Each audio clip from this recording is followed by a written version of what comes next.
रहमानिर्रहीम। अस्सलामु अलैकुम वरहमतुल्लाहि वबरकातुहू।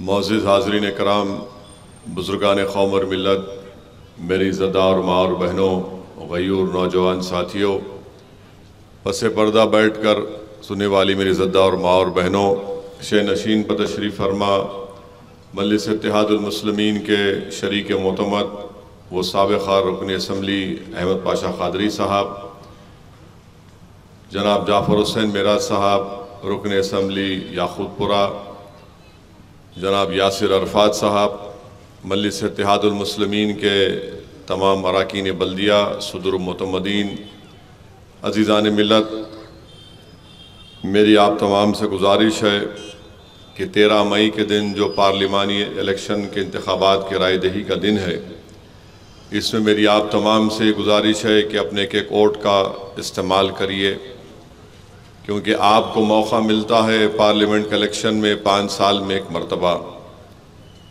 और हमको ये पूरी कोशिश करनी चाहिए कि हमारा पोलिंग परसेंटेज बढ़े। 40% पोलिंग परसेंटेज जो असम्बली के इंतख़ाबात में आया है 40-45 के करीब, वो नाकाफ़ी है, नाकाबिल क़बूल है।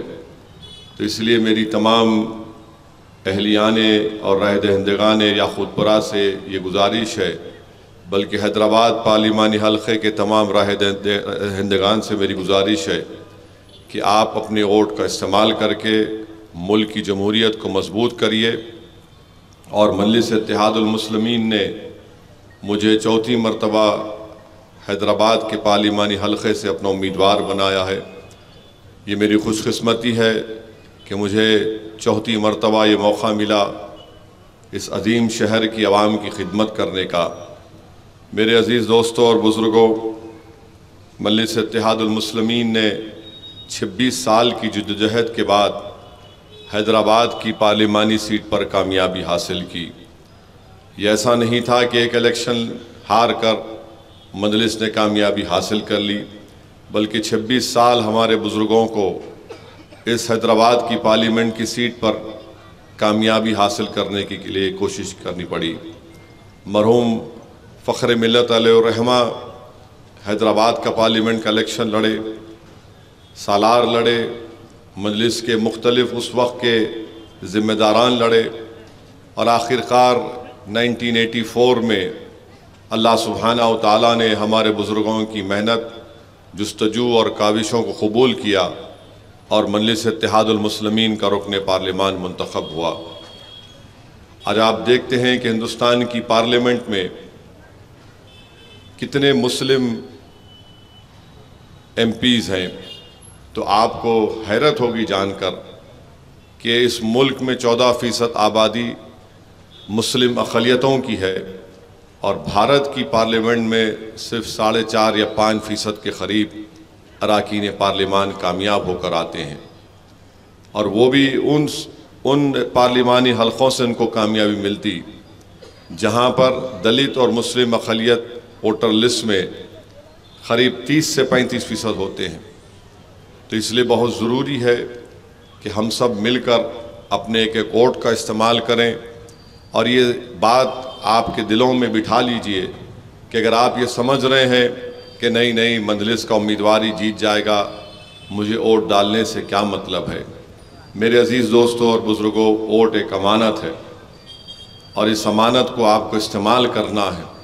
और ख़ास तौर से जब हमारे वतन अज़ीज़ में आप देख रहे हैं कि किस तरीक़े से फ़िरक़ा परस्ती को फ़रोग़ दिया जा रहा है, किस तरीक़े से ख़ास तौर से अक़लियतों को, मुसलमानों को टारगेट किया जा रहा है, कभी उनके कपड़ों के नाम पर, कभी उनके गोश्त के, हलाल गोश्त के नाम पर, कभी अज़ा के नाम पर, कभी हिजाब के नाम पर, हर तरीक़े से परेशान करने की कोशिशें फ़िरक़ा परस्त और फ़िस्ताई ताकतें कर रही हैं।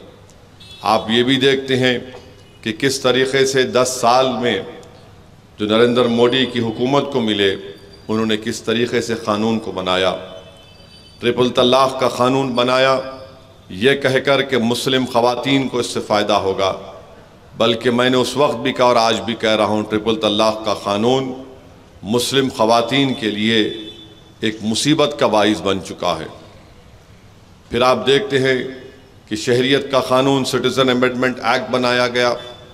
उसका मकसद एक ही है कि जिस दिन CAA क़ानून को NPR NRC से जोड़ दिया जाएगा, उस वक्त हज़ारों नहीं लाखों की तादाद में इस मुल्क में मुस्लिम अक़लियतें, दलित और ख़ास तौर से गरीब अवाम परेशान हो जाएगी।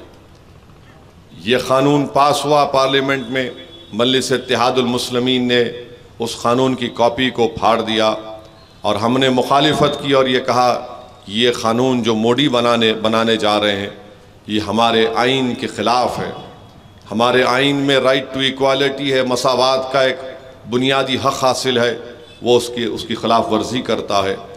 फिर आप देखते हैं कि 10 साल में अनलॉफुल एक्टिविटीज़ प्रिवेंशन एक्ट का क़ानून बनाया गया। पूरी दुनिया में दहशत गर्दी का सबसे बदतरीन क़ानून अगर कहीं पर है तो हमारे वतन अजीज़ में 120 दिन पुलिस या NIA अगर UAPA लगता है तो उसको डिटेंशन पीरियड 120 दिन का रहता है। उससे बदतरीन क़ानून जो नया CRPC IPC बनाया गया, उसमें कहा गया कि अगर पुलिस 120 दिन का डिटेंशन लेती है तो बेल नहीं मिल सकती आपको। माने 15 दिन का पुलिस कस्टडी, फिर 15 दिन, फिर 15 दिन, 120 दिन ऐसे ही निकाल लेंगे। इस तरह का क़ानून बनाया गया। और UAPA के क़ानून में सबसे ज़्यादा अगर आज मुल्क की जेलों में कोई है तो मुसलमान, दलित और वो तमाम दानिश्वर लोग जिनके पास सोचने और समझने की कैपेसिटी है, वो जेलों में सड़ रहे हैं। अब नरेंद्र मोदी ये कह रहे हैं कि अगर मुझे दोबारा इक़्तिदार मिलेगा तो मैं यकसा सिविल कोड को नाफिज करूँगा। यकसा सिविल कोड को सही छोटे से तरीक़े से आपको समझाने के लिए काफ़ी होगा कि उत्तराखंड एक रियासत है जहाँ पर BJP की हुकूमत है, वहाँ पर यकसा सिविल कोड का क़ानून बना दिया गया और उस क़ानून में ये कहा गया कि अगर मुसलमानों को शादी करना है तो वो निकाह नहीं कर सकते, उनको स्पेशल मैरिज एक्ट के तहत शादी करना पड़ेगा। और आप जानते हैं कि बग़ैर निकाह के मुसलमानों में शादी नहीं होती। उसमें महर का प्रोविज़न निकाल दिया गया, यानी दुल्हन को महर दी जाती है, कहते नहीं स्पेशल मैरिज एक्ट के तहत आप शादी करो। तलाक देने के तरीक़े किसी और मज़हब के तरीक़ों को अपनाने के लिए कह दिया गया। ये यकसा सिविल कोड है जो BJP पूरे मुल्क में लाना चाहती है। इसीलिए मेरी आपसे दबन गुजारिश है कि आपको पहले से ज़्यादा अपने वोट का इस्तेमाल करना है, सिर्फ मजलिस के उम्मीदवार की कामयाबी के लिए नहीं, बल्कि ऐसे जो क़वानीन पिछले 5-10 साल में इस हुकूमत ने बनाए उसके ख़िलाफ़ आपको अपना शदीद रद्द अमल देना पड़ेगा। और वो रद्द अमल ये होगा कि आप एक तरफ़ा मुत्तहदा अपना एक वोट मजलिस इत्तेहादुल मुस्लिमीन के हक़ में दें। आप ये भी जानते हैं कि अगर दोबारा मोदी की हुकूमत बनेगी, मेरी बात लिख कर रख लीजिए, ये शख्स हमारे आइन में तब्दीली लेकर आएगा या फिर एक नया आइन लिखेगा। और नया आइन अगर लिखा जाएगा तो इनमें तमाम हमारे मौजूदा आइन में, हिंदुस्तान के आइन में साफ तौर पर लिखा गया कि इस मुल्क का कोई मज़हब नहीं है। इस मुल्क में कोई किसी भी मज़हब पर चले, बल्कि अगर कोई खुदा को नहीं भी मानता तो मुल्क का आइन कहता है कि हम उसकी इज़्ज़त और एहतराम करेंगे, उसको हुकूक मिलेंगे। मौजूदा आइन में आपको इख्तियार दिया गया कि आप अपने मज़हब पर चलें, मजहबी आज़ादी आपको हासिल है। आप देख रहे हैं कि गुजरात में कैसे कैसे कानून बनाए गए। अगर कोई मजहब तब्दील करना चाहेगा तो उनसे कहा जाएगा नहीं, तुम मजहब तब्दील नहीं कर सकते जब तक कि तुम RDO या कलेक्टर से परमिशन नहीं लोगे। तुम लिख कर देना पहले उनको कि तुम मजहब क्यों तब्दील करना चाह रहे हो, वो एग्जामिन करेगा कि तुम्हारा दिमागी तवाज़ुन ठीक है या नहीं। अगर तुम किसी और से इंटर रिलीजियस मैरिज करना चाह रहे तो तुम नहीं कर सकोगे। ये कानून बीजेपी जहां पर इख्तिदार में है, उत्तर प्रदेश में, मध्य प्रदेश में, जहां जहां बीजेपी की हुकूमत है, वह गुजरात में इस तरह का कानून बना दिया गया है। इसीलिए मेरी आप सदवन गुजारिश है कि अपने वोट का इस्तेमाल पहले से ज्यादा आपको करना है, ये जरूरी है। अगर हम यही समझेंगे अरे हमारा इलाका है क्या होता मियाँ, नहीं मेरे भाई। एक और बात याद रख लिए कि इस इलेक्शन में जितने मजलिस के मुखालिफिन तमाम मुत्तहिद हो चुके हैं। जाहिरन कुछ कह रहे हैं मगर अंदर से बीजेपी का साथ दे रहे हैं। इसीलिए मेरी आपसे गुजारिश है कि अपने वोट को इस्तेमाल करिए, पहले से ज़्यादा इत्तेहाद को मजबूत करिए और 13 मई के दिन पूरे अफराद ख़ानदान को साथ लेकर पोलिंग बूथ को जाइए। और जब जाएंगे तो सेल फोन लेकर मत जाइए, पोलिंग बूथ में सेल फोन लाने की इजाज़त नहीं है। अक्सर हम ये देखे हैं कि पूरे जा रहे सेल फोन वोट डालने के लिए, वहाँ पर जो ऑफिसर होता है, प्रिसाइडिंग ऑफिसर, बोलता है कि सेल फोन आप बाहर रख के आइए। बाहर कहाँ रखेंगे आप? अब चिढ़ के चले जाते, उठ मैंने डालता वोट। अब बेचारे घर वाले भी परेशान, तो अपना सेल फोन लेके मत जाइए। सुबह के अवलीन सातों में जाइए। यकीनन गर्मी रहेगी, मगर याद रखिए मुल्क में जो फिरका परस्ती की गर्मी में और इजाफा होगा, उस गर्मी के मुकाबले करने के लिए आपको अपनी पार्टी की नुमाइंदे की जरूरत पड़ेगी। हिंदुस्तान की पार्लियामेंट में मैं यहां पर खड़े होकर खुद से अपनी मुंह से अपनी तारीफ नहीं करना चाह रहा हूं, ना मैं एहसान जताना चाह रहा हूं, बल्कि मैं ये कह रहा हूं कि मैं खुशकिस्मत हूं कि अल्लाह ने मुझे बोलने का मौका दिया। वहां पर अल्लाह सुब्हाना व तआला ने मुझे उस वक्त बेबाकी के मज़ारे करने की तौफीक दी अल्लाह ने। आप देखते हैं कि पार्लियामेंट में कौन बोलता है, सब खामोश तमाशाई बने बैठे रहते हैं। जब इनसे कहा जाता है तुम क्यों नहीं बोल रहे, तो बोलते हमारी पार्टी इजाजत नहीं देती। अरे बोलो, तो बोलते नहीं भाई अगर हम बोलेंगे तो हमारे क्षेत्र में यानी उनके अगर हलके में चले जाएंगे तो जरा मुश्किलात हमको पेश आएंगी। और पूरे के पूरे मिलकर बैठते, देखते कि असदुद्दीन ओवैसी और इम्तियाज जलील क्या बोलेंगे। मेरे अजीज दोस्तों और बुजुर्गों, हालिया आखिरी पार्लियामेंट का सेशन फरवरी में हुआ। नरेंद्र मोदी ने 22 जनवरी का एक तारीखी दिन के नाम पर एक बहस शुरू करवा दी। वो मेरी तकरीर यूट्यूब पर है, पार्लियामेंट के वेबसाइट पर आप देख सकते हैं। उस तकरीर में अगर किसी ने ये बताया कि पार्लियामेंट ने एक करारदाद मंजूर की थी 16 दिसंबर 1992 को, जिसमें मजम्मत की गई थी बाबरी मस्जिद की शहादत की, जिसमें उस रेजोल्यूशन में आरएसएस, विश्व हिंदू परिषद, बजरंग दल के इस क्रिमिनल हरकत की मजम्मत की गई थी, उनका नाम लिखकर। मैंने पूछा ये क्या मतलब है, अगर एक हम रेजोल्यूशन पास कर चुके हैं और आप दूसरा रेजोल्यूशन ला रहे हैं। मैंने याद दिलाया पूरे बीजेपी वालों को तो सन्नाटा तारी हो गया। उस रेजोल्यूशन की कॉपी सामने रखा। उसके बाद मैंने पूछा कि 22 जनवरी इसलिए हुआ क्योंकि 6 दिसंबर 1948 या 49 में जीबी पंत मुख्यमंत्री थे, वजीर आला थे उत्तर प्रदेश के। अगर वो बाबरी मस्जिद में कब्जा रोकते तो 6 दिसंबर या 22 जनवरी नहीं होता। अगर बगैर मुसलमानों को बोले ताले नहीं खोले जाते तो 22 जनवरी नहीं होता। अगर सुप्रीम कोर्ट को बोलकर धोखा देकर 6 दिसंबर तुमने वो हरकत की तो 22 जनवरी नहीं होता। तो हमारे चेयर पर अग्रवाल साहब चेयरमैन थे, उन्होंने कहा कि नहीं नहीं मंदिर तोड़कर मस्जिद बनाई गई। मैंने कहा नहीं सर, ये सुप्रीम कोर्ट का जजमेंट ये कह रहा है कि वहां पर किसी चीज को तोड़कर मस्जिद नहीं बनाई गई। और एएसआई की रिपोर्ट को सुप्रीम कोर्ट ने कबूल नहीं किया। सुप्रीम कोर्ट ने अपने फैसले में, जो मैं समझता हूं गलत फैसला था, कि उन्होंने आस्था की बुनियाद पर दिया। उसके बाद मैंने पार्लियामेंट में खड़े होकर, होम मिनिस्टर अमित शाह बैठे हुए, बीजेपी के 300 एमपी बैठे हुए, मैंने उठकर कहा कि ये जो मसला है बाबरी मस्जिद का, इंसाफ का मसला है।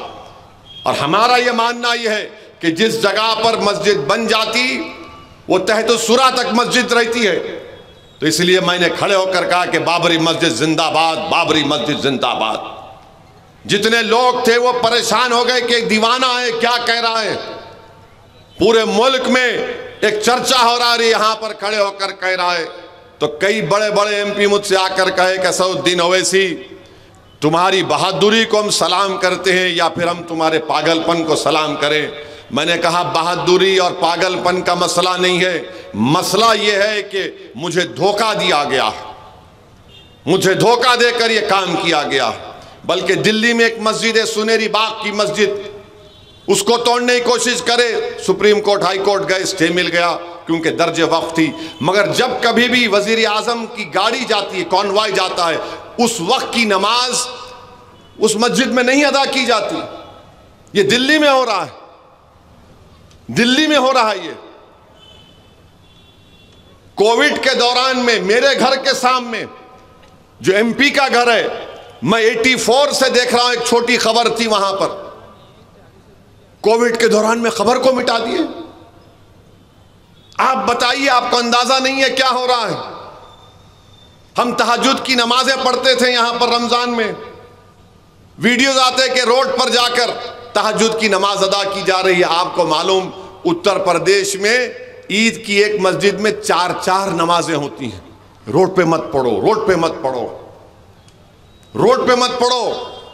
या तहज्जुद की नमाज आप रोड पे पढ़ते हैं और वहां पर यह कहा जा रहा है कि बड़े बड़े उलमा इकराम का बयान आता, क्योंकि हुकूमत इजाजत नहीं देती उसकी। आपने देखा नहीं वीडियो के पुलिस वाला लात मारा एक शख्स को जो रुकू में था। मेरे अजीज दोस्तों और बुजुर्गों, ये इनके अज़ाइम हैं और इसीलिए बीजेपी की उम्मीदवारा जो इशारा किया तीर मारने का, वो उनकी असल सोच है, वो उनके असल एजेंडा है, उनका वो मकसद है। वो तीर मारना हैदराबाद के अमन को बर्बाद करने का उनका एक एजेंडा है, तेलंगाना के अमन को बर्बाद करना उनका एजेंडा है। वो ऐसा ही नहीं था, आप समझेंगे नहीं नहीं ऐसा नहीं, इनका एजेंडा है, इनका प्रोग्राम है। और 2025 में आरएसएस के क़याम के 100 साल मुकम्मल होंगे।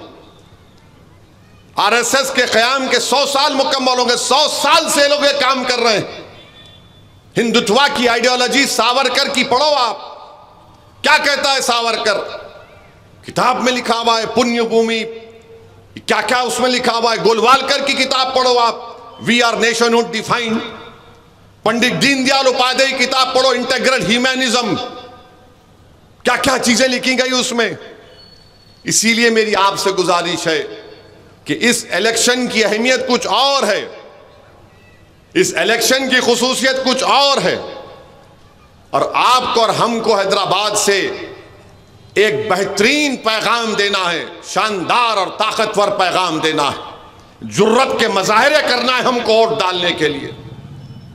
काहली को छोड़िए, छोड़िए थोड़ी काहली के लिए, सुबह सुबह निकल कर वोट डालिए, लेके जाइए पूरे अपने अपना अफराद खानदान को। और क्या आप इसके बावजूद भी अगर आप बेदार नहीं हो कि देश का वजीर आजम, मुल्क का वजीर आजम कह रहा है कि मुसलमान घुसपैठी हैं। घुसपैठी का मतलब मालूम आपको? घुसपैठी का मतलब यह है कि हम लोग कोई पड़ोसी मुल्क से घुसकर आ गए इलीगल, गैर कानूनी तरीके से। अरे भाई, कहां क्या घुसपैठी है? 17 करोड़ की आबादी इस देश में मुस्लिम अकलियत की, और वजीर आजम कहता है हम घुसपैठी हैं। पार्लियामेंट में 10 साल में 14 मरतबा सवालात पूछे गए, जिसमें मेरा भी एक सवाल था, बताओ कितने लोग दूसरे ममालिक से इलीगल तरीके से आए। तो गवर्नमेंट बोलती हम डेटा नहीं है हमारे पास। 14 मरतबा सवालात पूछे गए 10 साल में, हुकूमत बोलती हमारे पास डेटा नहीं है, मगर मोदी बोलते घुसपैठी हैं ये लोग। अरे ये चार मीनार, ये कुतुब मीनार, ये ताजमहल घुसपैठियों ने बनाया, से मिला दिए। बाबर की औलाद, अच्छा तुम किसकी औलाद है बताओ? आप कहां से आए बताओ? बार बार ये कहकर बदनाम करना, रुस्वा करना और दूसरे दर्जे का शहरी बनाना मुस्लिम अक़लियत को इनका मकसद है। और अगर आइन तब्दील होगा तो इसमें दलितों का नुकसान होगा, रिजर्वेशन खत्म हो जाएगा दलितों का, बैकवर्ड क्लासेस का। क्योंकि आरएसएस का एजेंडा वही है। आरएसएस रिजर्वेशन को मानती नहीं है, वो चाहते नहीं है रिजर्वेशन को। तिरंगे को कब कबूल करे? आरएसएस का एक महानामा निकलता है, ऑर्गेनाइजर, उठा के पढ़ो आप, आजादी के बाद का ऑर्गेनाइजर लिखा कि हम इस झंडे को नहीं मानते, इसमें 3 रंग है, ये 3 रंग अशुभ होते हैं। ये लोग बोले, वो लोग लिखा हुआ है उसमें उनकी ऑर्गेनाइजर की महानामे में। तो मेरे अजीज दोस्तों और बुजुर्गों, याद रखिए, वजीर आजम दहशत घुसपैठी हमको कह रहा है।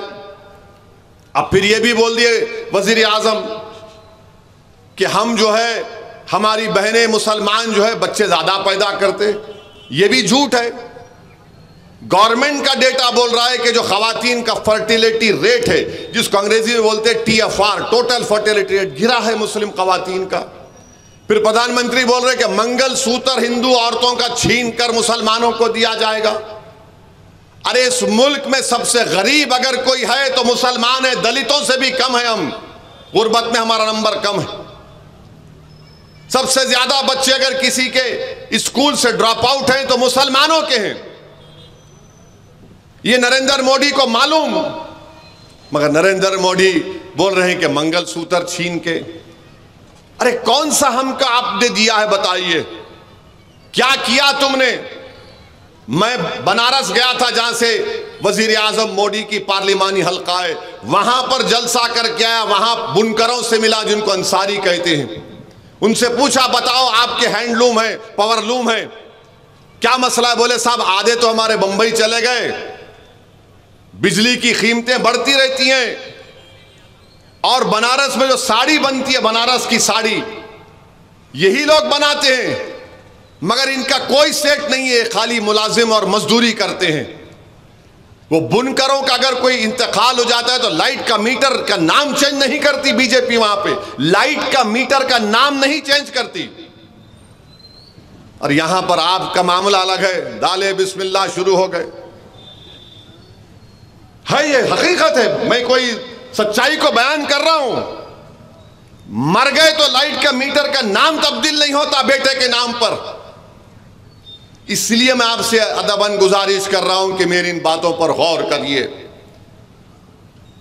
खुलकर अपने वोट का इस्तेमाल करिए और एक ताकतवर पैगाम दीजिए। इंशाअल्लाह अल्लाह जरूर कामयाब करेगा, मगर जब हमारी कामयाबी ऐसे होगी कि इनके परेशान हो जाना ये लोग कि क्या हुआ हैदराबाद में आज। इसीलिए मेरी आपसे गुजारिश है कि मंजलिस जो पहले से कह रही हमेशा पूरा हो रहा है। मैं बार बार कह रहा था, 2014 से कह रहा था, ये अंधेरी रात लंबी रहने वाली है। तो हमारे मुखालिफिन बोले नु जज्बाती बात कर रहे वोट लेने के लिए। मैं कह रहा था कानून बनाएंगे, मगर सब बोलते ये डराने के लिए वोट ले रहे। अखबारात में एडिटोरियल लिख दिए, इदारे लिख दिए, ओवैसी असदुद्दीन ओवैसी ऐसा कर रहे। फिर मेरे पे इल्जाम कि भाई आप मुल्क में जाकर लड़ते। कहां लड़ा मैं? 3 सीट लड़ा पिछले 2019 में। अब लड़ रहे हैं, अलायंस करके लड़ रहे हैं। अपना दल एक पार्टी है, बैकवर्ड क्लास के कुर्मियों की एक बहुत बड़ी लीडर है, वहां की MLA है। उनका नाम हमारी बहन पल्लवी पटेल है। उनके वालिद सोनेलाल पटेल बड़ी मेहनत की उनकी समाज के लिए, उनके साथ हम अलायंस किए। आज आपको तकलीफ हो जाती है। तो इस मुल्क में, हमारे वतन अजीज में 2 तरीके से मुस्लिम नुमाइंदगी को, मुस्लिम अक़लियत नुमाइंदगी को खत्म किया जा रहा है।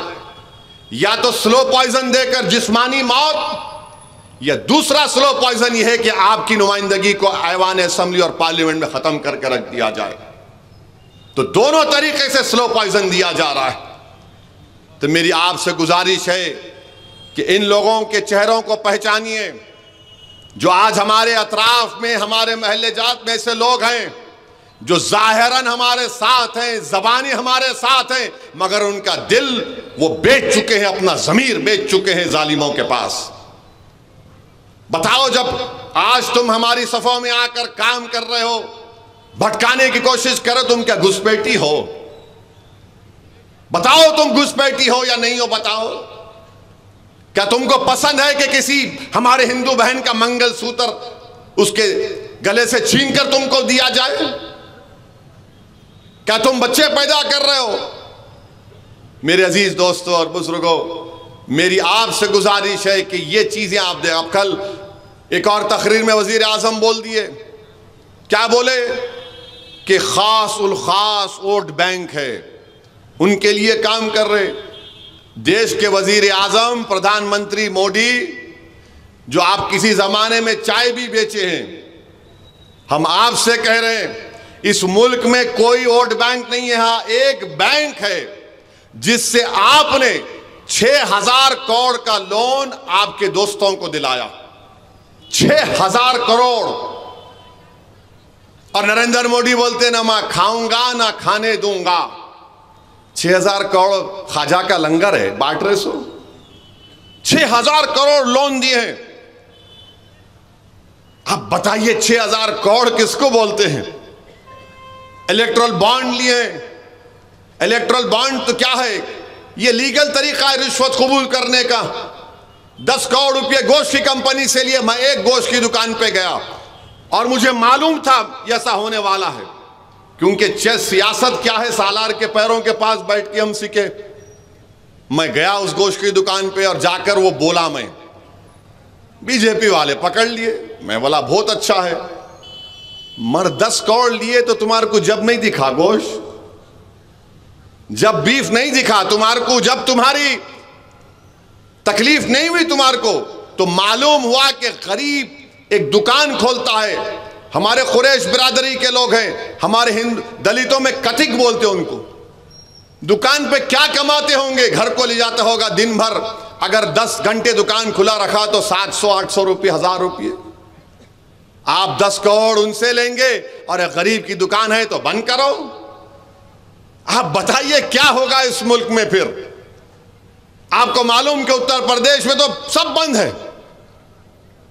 उत्तर प्रदेश में टुंडे कबाब बड़े मशहूर थे, खत्म हो गया मामला। मिलते मर वो नहीं मिलता जिसके लिए मशहूर थे। ट्रेन में आप जाओ, ट्रेन में दिल्ली से आप कहीं पर जाओ, रात में, दिन में, रात में टिफिन खोलो आप, टिफिन में कोई गोश्त नहीं खाता। डर है उनको, मॉब लिंचिंग हो जाएंगे उनको। मेरे भाई, यही तो मैं बता रहा हूं आपको। मेरी इन बातों को ज़हन नशीन करिए। और मैं आपसे एक बात कहकर यहां से रुखसत हो जाऊंगा कि मेरे साथ आपको एक नारा लगाना पड़ेगा। लगाएंगे आप मेरे साथ एक नारा? ये जो घुसपैठी बोल रहे हैं मोदी, तो नारा लगाइए, सुनो मोदी। अरे जोर से बोलो भाई, नहीं खा के आए क्या? सुनो आरएसएस, सुनो भाजपा, हम भारत के मुसलमान हैं, हम घुसपैठी नहीं है। जोर से बोलो, हम घुसपैठी नहीं है, हम घुसपैठी नहीं है। हम अल्लाह की मर्जी से भारत में हैं, तुम्हारी खैरात से नहीं। जब तक जिंदा है सर ऊंचा रख करके रहेंगे, जब गुजर जाएंगे तो सीना तान कर इस जमीन में दफन हो जाएंगे। ये मालूम होना इन लोगों को मालूम होना कि क्या हो रहा है इस मुल्क में। एहतियात से इलेक्शन लड़ो, हुदूद में लड़ो, मॉडल कोड ऑफ कंडक्ट के दायरे में रहकर लड़ो। अगर आप ये समझ रहे कि जो दिल में आए बोलेंगे, नहीं होगा। यहां पे ये हैदराबाद है, यहां पर हमने बीजेपी को रोका हमेशा, अल्हम्दुलिल्लाह। बीजेपी को नाकाम किया हमने, और इस बार भी इंशाअल्लाह ताला हैदराबाद में पतंग और तेलंगाना में बीजेपी, हैदराबाद में पतंग और तेलंगाना में बीजेपी। अरे जोर से बोलो भाई, हैदराबाद में पतंग और तेलंगाना में बीजेपी, खत्म। अब आएंगे मोदी, आके हमारा बोलेंगे भाइयों बहनों, मोदी जी आपके मुंह में जबान है तो हमारे मुंह में भी बहुत बड़ी जबान है। आपकी हर बात का जवाब देने की सलाहियत अल्हम्दुलिल्लाह अल्लाह ने हमको दी है। बहरहाल अब आपको जवाब देना है 13 तारीख के दिन। एक एक वोट का इस्तेमाल करिए, हमारी माँ और बहनों को लेकर जाइए। आज सही कहा वजाहत ने कि जब हम दौरा कर रहे थे सुबह में, हमारी एक पर्दापोश हमारी एक खातून ने, हमारी बहन या बेटी ने कहा कि मैं आपको वोट इसलिए दे रही हूं कि आप मोदी को हटाना। उस एक जुमला काफी हमारे को पैगाम देने के लिए, एक जिसका जवाब आपको वोट इसलिए दे रहे कि मोदी को हटाओ। आप हटाएंगे मोदी को इंशाअल्लाह। तो मेरे अजीज दोस्तों और बुजुर्गों, दुआ करिए कि अल्लाह सुब्हानहू तआला ना सिर्फ हैदराबाद से बल्कि औरंगाबाद से भी मजलिस इत्तेहादुल मुस्लिमीन के उम्मीदवार इम्तियाज जलील को दोबारा MP मुंतखब करे। और मुझे यकीन है कि इंशाअल्लाह ताला किशनगंज से अब की बार अख्तरुल ईमान वहाँ के नए MP मुंतखब होंगे। कल जो इत्तलात मिली हैं पोलिंग की, अल्हम्दुलिल्लाह मुझे यकीन है कि अल्लाह हमको कामयाब और कामरान करेगा। बहुत बहुत शुक्रिया। मुझे खिले गोलकुंडा को